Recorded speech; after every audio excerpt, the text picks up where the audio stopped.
Ok julle, vandag gaan ons bietjie uitbrei verder oor die kosvoorbereiding, maar op 'n meer permanente basis. Nou, weer 'n keer, julle moet nou maar in gedagte hou, ek praat, jy weet wat ons maar basies gedoen het.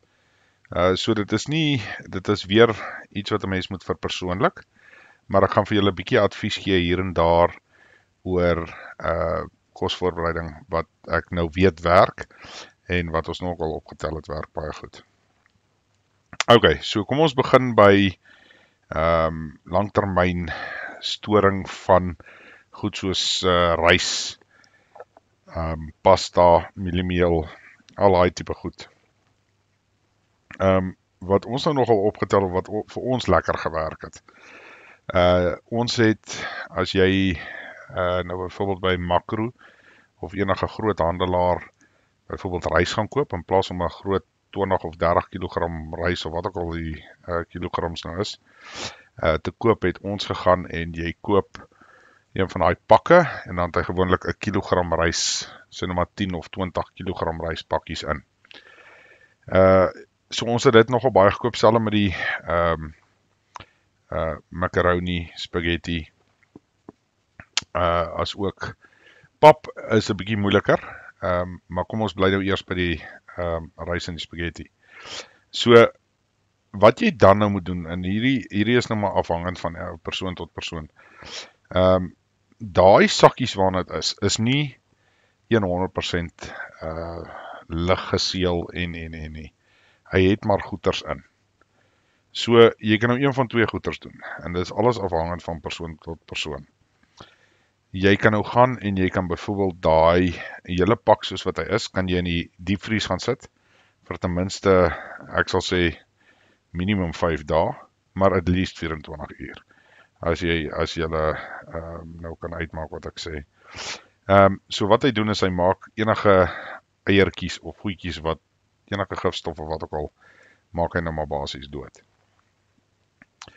Dan wat ons gedoen het, ons het nou verder verwerk, en dan het ons nou maar 'n krat gesit, so weer eens hierdie plastiek kratte wat jy kry, en hierso is nou 'n belangrike aspek wat inkom.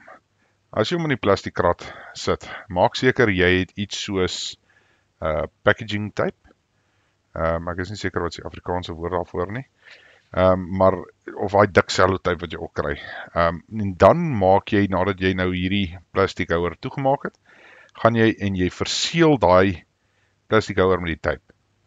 Die rede hoekom jy dit doen is nie om jou kos vars te hou nie, dis om die reuk binne te hou.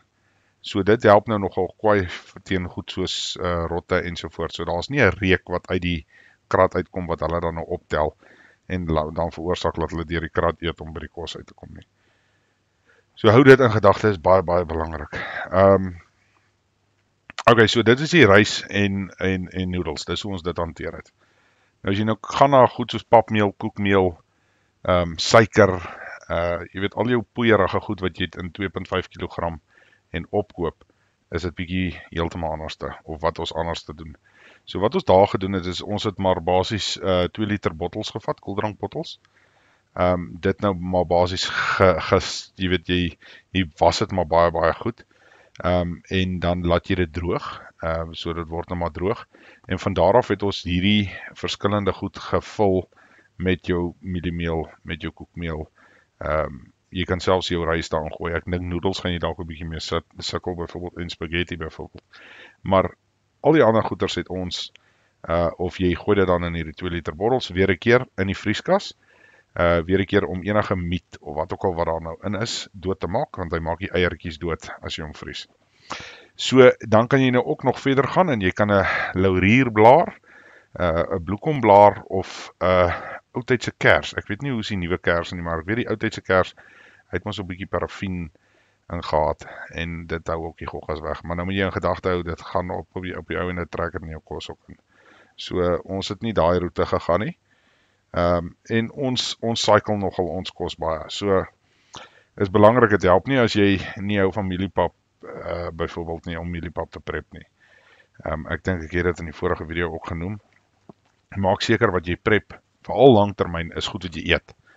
So as jy 'n rys verafskie, dit help dit nie, jy gaan op die einde van die dag en jy koop 50 kg se rys nie. Jy gaan dit op die einde weggee want jy kan nie rys oor jou lippe kry nie. Noem dit nou maar as 'n voorbeeld. So dit is belangrik dat jy daai altyd in ag neem. So byvoorbeeld ek is 'n maklike voel vir enigiets boelie beef met baked beans en eier. Dan's ek so happy soos 'n vark in Palestina. So dit is dan nou maklik vir my. So ons het dan 'n sekere hoeveelheid goed wat ons dan nou kan prep accordingly. Nou as jy dit nou verpak en jy moet dit nou verder vat, of jy doen nou sê net maar onttrekking en jy kan nou onttrek met jou voertuig of met jou karavaan, jou waantjie en al daai goedjies. Dan kan hierdie goed nou al klaar daar ingepak wees ergens waar dit nou nie gaan pla nie ensovoorts, want jy kry nou obviously nou nogal baie kos uit sulke hoeveelhede 2 liter bottels. Jy kan nou kleiner botteltjies ook gebruik as jy sê nou maar persoon alleen is. Hierdie klein koeldrank botteltjies, ek weet nie wat is die grootte nie. Maar hulle werk ook nogal lekker, veral ek dink ons het op 'n stadium in ons grypsakke van dit gehad waar jy dan nou 'n bietjie pap, so 'n klein botteltjie pap basies in jou sak het ensovoorts. So dis nogal belangrik en dis nogal 'n aspek waarna jy kan kyk. Dan as jy nou verder gaan en kyk na julle verdere aspekte van kos voorbereiding, enige ingelegde kos is baie belangrik, maar nou weer eens is dit nou weer 'n moeilike aspek, veral met verpakking. Jy weet, as jy nou dink aan enigiets wat ingelê is, en onthou, ek praat nie nou van blikkies kos nie, ek praat nou van ingelêde goed, soos jy weet, sê nou maar vat pickles en beet en daai tipe goeders. Meeste van daai goed is in glas, so weer 'n keer is dit nou 'n bietjie 'n probleem met verpakking. Maak maar seker as dit verpak, laat dit redelik sekuur is. Laat dit nie breek en jy dan nou baie van hierdie goed verloor nie. Maar wat baie belangrik is by die ingelêde goed. Die mense wat kan en wel op hierdie stadium nog voorsiening kan maak vir hulle self in terme van dit. As die nuwe seisoen begin of die somer is daar ensovoorts en jy kan by jou plaaslike groentemark of waar ook al jy dan nou jou groentes en vrugte aankoop, koop 'n bietjie bulk en gaan lê dit in. Jy kan altyd daai goeders, soos wat ek sê, daar's kratte wat jy kan koop waar daai 'n camfruit bottel byvoorbeeld presies in pas en jy kan hom redelik, jy weet, hy's redelik veilig, hy gaan nie breek as jy met hom ry of wat ook al nie.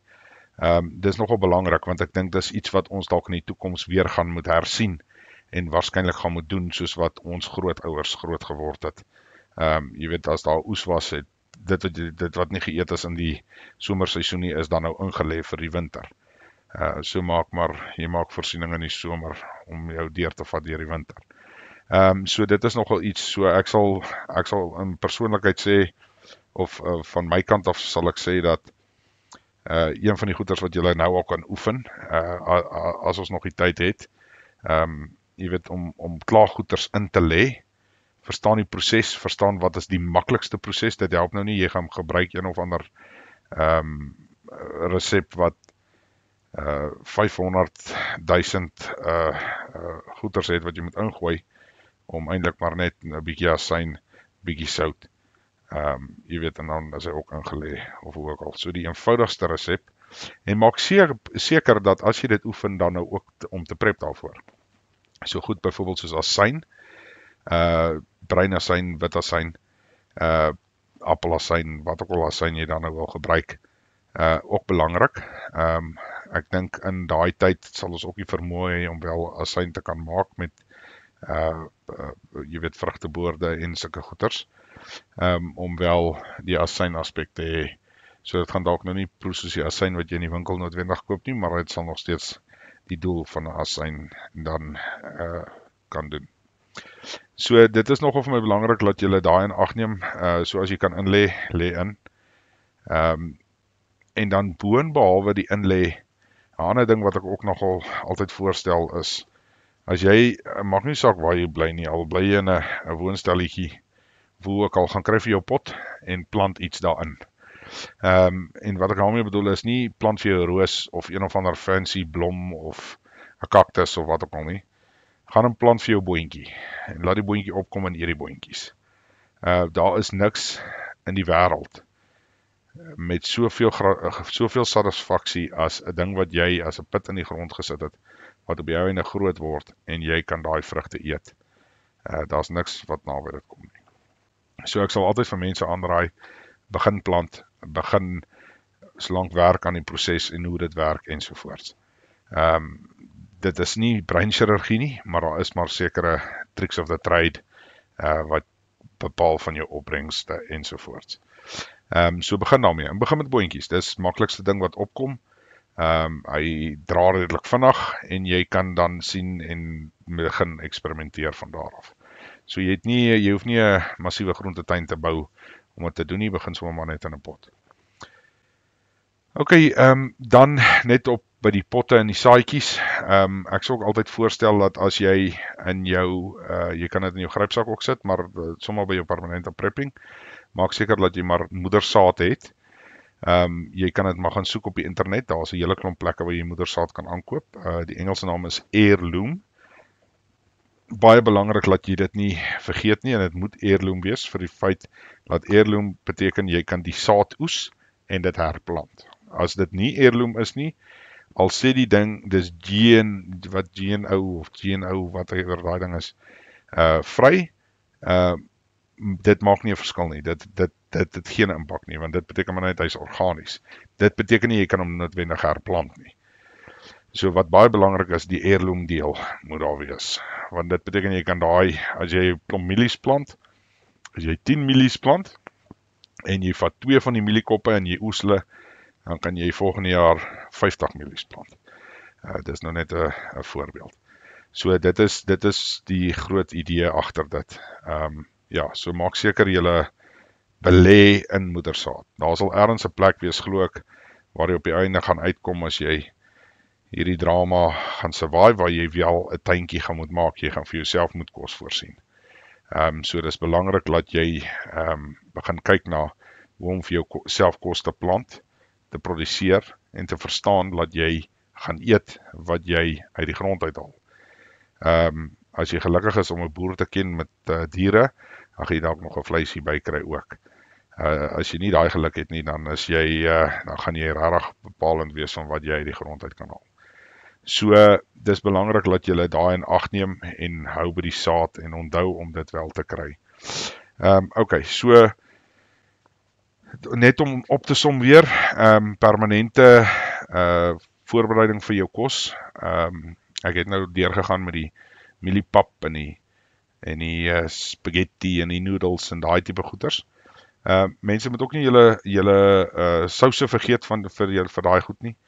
Jy weet dit help nou nie, jy eet chicken alfredo noodles, maar jy eet nou net die noodles nie. So hou dit ook in gedagte, maar begin eers om die noodles te kry. Om 'n sous by te kry is 'n luxury, kan 'n mens amper al sê. Dan as jy dan nou ook verder kyk, 'n ander ding wat baie belangrik is, speserye. Dit sluit aan by die inlê, as ook die jou kos maak, jy weet, sout ensovoorts. En dan derdens, soos wat ek nou vroeër gesê het, as jy 'n boer of iemand ken wat dan nou 'n bietjie vleis het, jy weet, as 'n mens bietjie biltong kan maak ensovoorts. So maak jouself gerieflik met hierdie tipe spices en wat het jy nodig? Ek sê nie jy moet na huisies toe gaan en hulle biltong spice te koop nie. Dit is nie nodig nie. Gaan kyk, jy het koriander, gaan kyk na wat is nodig byvoorbeeld vir biltong. Jy het koriander nodig, jy het sout nodig en jy het dalk woestersous nodig. Argementsondalwe. Daar's jou 3 elemente. So jy hoef nie die duurste pak te gaan koop van fancy spices nie. Ja, dit is dalk lekker en dit proe vreeslik lekker, maar waaroor gaan dit? Dit gaan oor om die ding in te lê dat hy hou vir lank, en ons weet nie wat gaan ons scenario wees met die krag nie. So kom ons sê daar is nie krag nie. Jy weet, nou moet ons noodgedwonge alles wat ons het in lê, anders dan gaan dit tot niet gaan. Dit is nou die realiteit waarmee jy sit.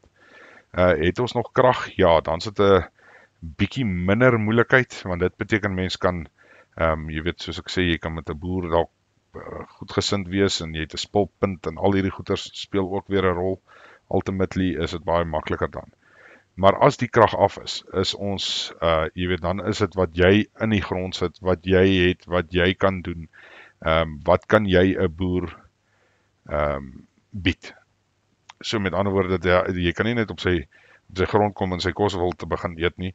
Jy gaan 'n vaardigheid moet hê om aan hom te bied, om in ruil vir kos of verblyf vir jou gesin of wat ook al.